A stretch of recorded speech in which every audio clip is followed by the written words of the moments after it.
बलि राजा पर कृपा करने के लिए भगवान ने एक बड़ा सुंदर अवतार लिया। भगवान माँ अदिति के गर्भ से श्री वामन भगवान के रूप में प्रकट हुए। बोलिए श्री वामन भगवान की जय। भगवान के रूप तो बहुत हैं, पर ये भगवान का छलिया रूप है। छलने आए। छलने कैसे आए? बलि के दरवाजे पर पहुंचे, बलि ने स्वागत किया, ब्राह्मण आए, आहा हमारा यज्ञ सफल हो गया। कहिए प्रभु क्या हम आपका स्वागत करें, बताइए क्या दें। अब मन में तो बहुत कुछ था, लेने तो सभी लूटने ही आए ये, पर बाहर से कहते अरे बलि राजा हमको कुछ नहीं चाहिए, हम तो बस ऐसे ही आ गए, तुमको देखने आ गए। बलि बोला ना ना ऐसे कैसे आ गए, हमारे दरवाजे पे आयो, खाली हाथ नहीं जान देंगे हम, कुछ तो लेना पड़ेगा, कुछ भी मांग लीजिए प्रभु, पक्का मांग ले। बोले हाँ 3 पग भूमि दान में दे दो। अब बलि बोला रे प्रभु ये कोई मांग है?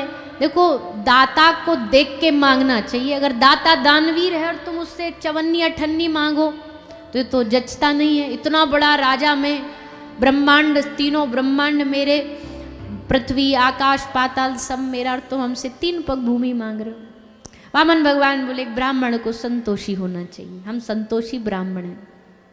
अच्छा प्रभु जैसी आपकी मर्जी, तो लो नाप लो एक कहीं भी। बोले ऐसे नहीं नापेंगे, पहले हाथ में जल लो, संकल्प करो, बाद में तुम मुकर गए तो।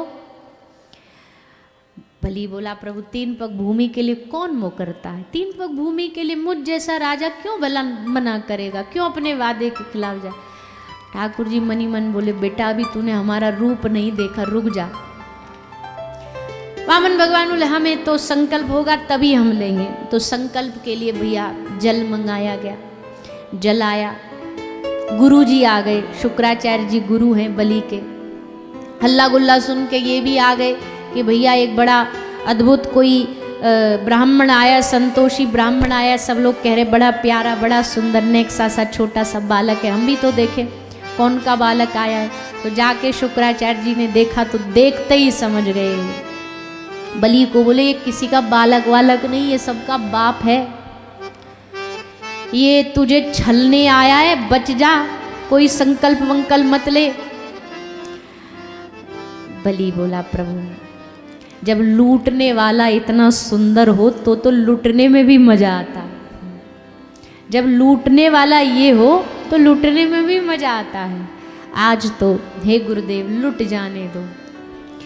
संकल्प हुआ और संकल्प होते ही भगवान ने इतना विराट रूप धारण किया, एक पग में आकाश, एक पग में पृथ्वी को नाप करके अब तीसरे में क्या ले। तो बलि ने बड़ी सुंदर बात कही। बलि कहता प्रभु अभी आपने मुझसे लिया है पर मुझको नहीं लिया, अब मुझको भी ले लो, मुझको भी अपने इस चरण को रख करके मेरा कल्याण करो। मतलब मेरे माथे पर अपना चरण रखो और मेरा जीवन का कल्याण करो। 3 पग भूमि में सब कुछ नाप लिया। बलि कहता प्रभु आपका देना भी भला है, आपका लेना भी भला है, आपके लेने में भी भलाई है, पर अब जब हमने अपना संकल्प पूरा कर दिया तो आप भी हमें कुछ दो।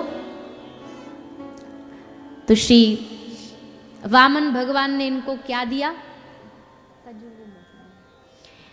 वामन भगवान ने इनको क्या दिया? भगवान ने कहा हम तुमको सुतल लोक का राजा बना देते। बलि संतुष्ट नहीं हुआ। बलि ने कहा प्रभु हमारी इच्छा है। क्या इच्छा है? बोले हमें हमेशा आपका दर्शन होता रहे, ऐसा आशीर्वाद दो। 24 घंटे हमें आपका दर्शन चाहिए, आते जाते आपको देखते रहे। अब आते जाते किसका दर्शन होता भैया? घर से निकलते वक्त, सोसाइटी से निकलते वक्त, आते जाते किसका मुख दिखता? वॉचमैन का। तो बलि बोला आप हमारे वॉचमैन बन जाओ, आप हमारे द्वारपाल बन जाओ। आप हमारे द्वारपाल रहेंगे तो हम कहीं जाएंगे, कहीं जाएंगे हमारे संग संग हमारा बॉडीगार्ड जाएगा, हमारा अंगरक्षक जाएगा, और जैसे सुतल लोक में घुसेंगे आपका दर्शन होगा, आप हमारे अंगरक्षक बन जाओ। ठाकुर जी बड़ी जोर से हंसे। भगवान बोले मैं आया था ये सोच के कि मैं तुझे लूटूंगा, पर यहाँ तो उल्टा ही हो गया, तूने मुझे लूट लिया। क्यों अब तेरे अंगरक्षक बनने के लिए वैकुंठ छोड़ना पड़ेगा? सब लुट गया हमारा तो, पर चल कोई बात नहीं, अपने भक्त के लिए हम ये भी स्वीकार करते हैं। और ठाकुर जी श्री बलि महाराज के अंगरक्षक बन गए, बॉडीगार्ड बन गए। अंगरक्षक बन करके सेवा करी, बाद में लक्ष्मी जी को लेकर के